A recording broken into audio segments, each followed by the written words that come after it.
This is a SHARC, a universal IoT sensor adapter, the quickest way to get sensor observations to the IT side.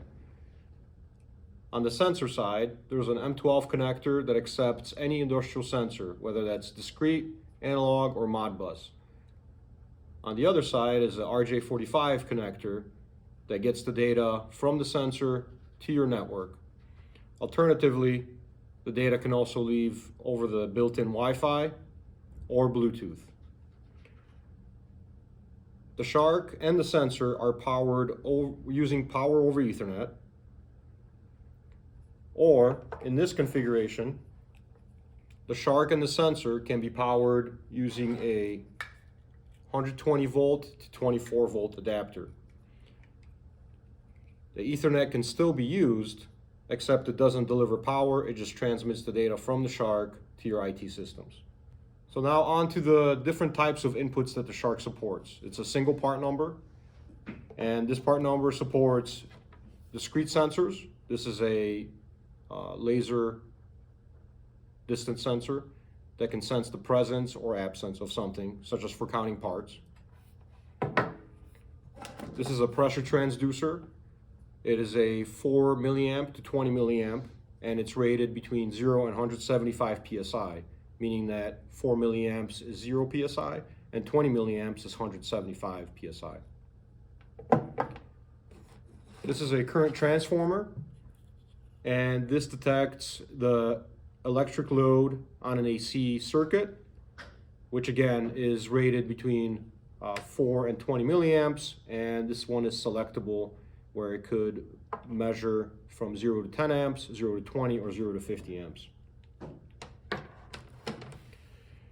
What else we have here is a Modbus temperature and humidity sensor. So this sensor outputs humidity and Modbus, and humidity and temperature over Modbus RTU, over RS485 into the SHARC. This is a vibration sensor. Similarly, it's a Modbus sensor. It's got multiple data points. I think there's something like 16 different data points. And on the topic of Modbus sensors, using something like a T adapter, you can actually combine multiple Modbus sensors and connect them to a single SHARC, because Modbus allows you to have 250 devices on a single drop. So in addition to all these sensors, you can also capture the output, the digital or analog outputs from any PLC or any other circuit that's out there already. The SHARC removes a lot of expertise from the installation process, from the actual connectivity process, and because the data leaves over the Ethernet or Wi-Fi, over the MQTT transport and adjacent payload, it's compatible with most consuming applications out there. This enclosure contains a configuration of multiple SHARCs and multiple industrial PCs, all powered, including the sensors, all powered using power over Ethernet that's delivered from here. The switch also runs on power over Ethernet, and it distributes power and network to each one of these devices. In this demo, we have a PC dedicated as the collector. It collects data from the SHARCs, and we'll see in the demo it also collects data from CNC machines, one being the FANUC simulator and one being a Mazak machine that is transmitting data over the internet using MT Connect. On the other computer, this computer is dedicated for analytics. On here we have a database and Grafana dashboards. The data from both the CNCs and the SHARCs is transformed into MT Connect using the MT Connect data dictionary and stored in the database using the context and the semantics as prescribed by the MT Connect standard. So even though the SHARCs are part of this enclosure here, they don't necessarily have to be. They can be distributed anywhere in their environment where it makes sense to be close to collecting an observation, or can be contained as part of a single package. So in this example, we have a part presence sensor, which is going to supplement the part counts coming from the CNC. We're going to demonstrate how this could be an out of process collection of bad part counts. We also have a current transformer, and this is going to demonstrate the electrical load on a spindle which might not have electrical load register or data coming from its controller. We're also going to demonstrate on this third SHARC, we have two Modbus sensors connected. One is the temperature and humidity sensor to measure the ambient temperature humidity of the environment. And we also have a vibration sensor, which we're going to simulate putting on a CNC spindle to understand the vibration signature. All of this data from these SHARCs is merged into the MT Connect model of the FANUC CNC and presented to the database and the dashboard as if it was coming from that CNC itself. Now that we've gone over what's inside the enclosure, I want to talk about some of the logical pieces that exist inside.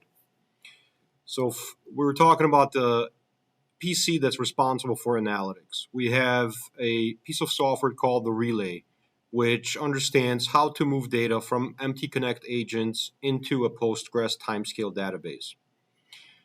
This is where we apply the MT Connect rules about the context, the semantics, the data dictionary, and persist it into timescale so that it's queryable by something like a visualization. In this example, we're using Grafana. This means that with these three pieces of software, we can create a dashboard. Let's say we create a CNC dashboard, and we can throw that dashboard, we can reuse that single dashboard across any CNC with 3 axes. We don't have to replicate it, make changes. That is the beauty of having standardized field connections to MT Connect output, which represents our parts, processes, the controller, and any subsystems that might exist in a CNC, an autoclave, any process that we are able to model. In the collector PC, we have the agent itself, FANUC adapter, which is another piece of software we've created and open sourced. We created this one versus any other one or any other field protocol because one, FANUC provides really good API in how to access their complex controller, really, and it gave us an exercise of, can we take the most complex machine out there and actually distill it down to something that's representable in MT Connect? Also, we have the MQTT broker. Its purpose here is twofold. We're capturing data from the SHARCs in the enclosure, subscribing at the broker, and publishing it back out to the agent, where the vanilla FANUC model and the vibration sensor, the current load, and the bad part count are merged in together into a single device model. Also, we've enabled the MQTT output from the agent, so we're also able to see the MT Connect data come back to the broker. And because now the agent supports getting data from other agents, we've also are bringing in data from a Mazak MT Connect agent, which is available online, and we will demonstrate that as well. So here, going back into the field, we have a FANUC CNC simulator running, producing parts. In the background here, we're running an MT Connect agent that's collecting data from the agent, from the Mazak agent that's out on the internet. Here we are looking at the MQTT broker, and under the SHARC topic, we have several different SHARCs. On the bottom graphs here, I've pulled out the relevant information, such as the temperature coming from the vibration sensor, the current draw from the current transformer sensor, and the part count from a discrete sensor. If you look further, if you want to expand what other data is available from a SHARC, we have the availability, meaning is the SHARC connected online and connected to the broker, its version information, the reboot counts and causes, its network information, the broker that it's connected to, sensor information and how they're configured, as well as some other user data that's configurable on the SHARC. On the VIO, the sensor data is published by exception. So here is data coming on the current transformer sensor. The units are configurable, as well as how the data coming from the sensor is transformed into a usable value that could be consumed by any user. Below here, this represents the MQTT output from the agent itself. We have the probe information, which is the model data. We have the current snapshot of what the data is and any deltas as data changes from the Fanuc controller. On the Fanuc adapter, we've also enabled MQTT output. This is the raw observation data coming from the Fanuc controller.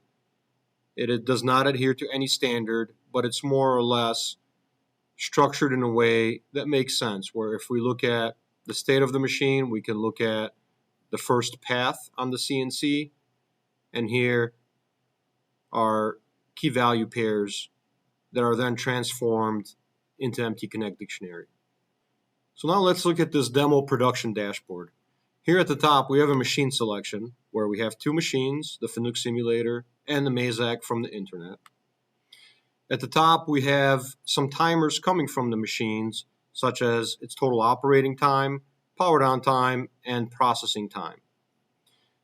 The state chart here represents the availability of the machine on the network, as well as the controller mode, the emergency stop, and the execution state, which is currently executing instructions. Further down, we can bring in data such as feed and speed overrides to understand whether the machine is running at full speed or if it's been turned down to a slower speed. Part counts, we are bringing in the completed part counts as the G-code instructions are completed. Here, the bad part counts, this data is coming from our SHARC, which is counting bad parts out of process. Maybe they're getting inspected and the disposition there determines whether the part is good or bad. From that, we can determine the good part count as the CNC is running and as the SHARC is collecting data. Here on the left side, you can see a list of the alarms and their current state.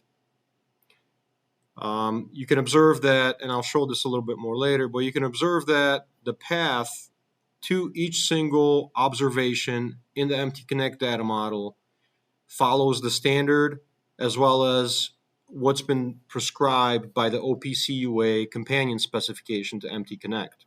On the right side, we can see what program is running, the tool number, and the G-code as it's being executed. If we scroll further down, this data is also coming from the CNC.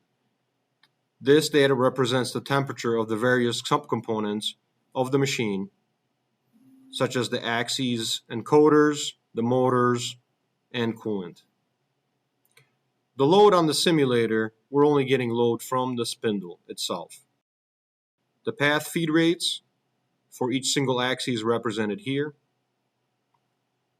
And if we scroll further down, some data is not available on the simulator.